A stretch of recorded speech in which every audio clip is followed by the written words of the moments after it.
बाबुळगाव येथील प्रताप विद्यालयात स्वातंत्र्य दिन व गुणवंत विद्यार्थ्यांचा सन्मान सोहळा मोठ्या उत्साहात संपन्न झाला।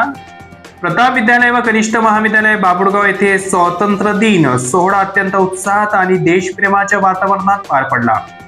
हर घर तिरंगा अभियान अंतर्गत आयोजित या कार्यक्रमात शाळा परिसरात देशभक्तीचा उत्साह पाहायला मिळाला। संस्थेचे अध्यक्ष सुभाषराव घोडे यांच्या हस्ते राष्ट्रध्वज फडकवून दिमाखात ध्वजारोहण करण्यात आले। या प्रसंगी जयंतराव गोंगे, प्रकाशचंद छाजेड, गोपाळराव खडसे, भरत इंगोले, प्रभाकरराव ढोले, राजेंद्र इंगोले, पद्माकर राऊत, शशिकांत कापसे, मुख्याध्यापिका स्वाती घोडे, उमाकांत राठोड आणि मनोज नगराडी यांच्यासह अनेक मान्यवर व पालक व तसेच ग्रामस्थ मोठ्या संख्येने उपस्थित होते। ध्वजारोहणानंतर विद्यालयात विद्यार्थ्यांचे विविध सांस्कृतिक कार्यक्रम पार पडले।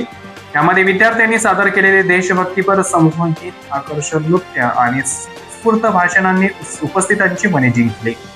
संपूर्ण वातावरणात देशभक्तीचा जागर यावेळी पाहायला मिळाला।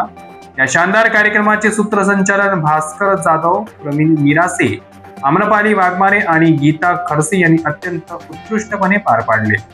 तर व्यासपीठावर व कार्यक्रम व्यवस्थापनाची जबाबदारी देवेंद्र आत्राम यांनी यशस्वीरित्या सांभाळली।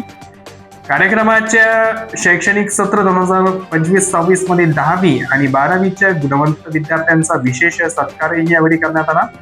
यामध्ये स्वयं मदारे, सानिका परोपटे, वृद्धी इंगोले, वैष्णवी दानव, अश्विना कडोडे आणि मनस्वी चतुर या गुणवंत विद्यार्थिनींचा सन्मान यावेळी करण्यात आला। या महत्त्वपूर्ण सोहळ्याला परिसरातील नागरिक, शिक्षक, शिक्षिका, शिक्षकेतर कर्मचारी आणि विद्यार्थी मोठ्या संख्येने उपस्थित होते।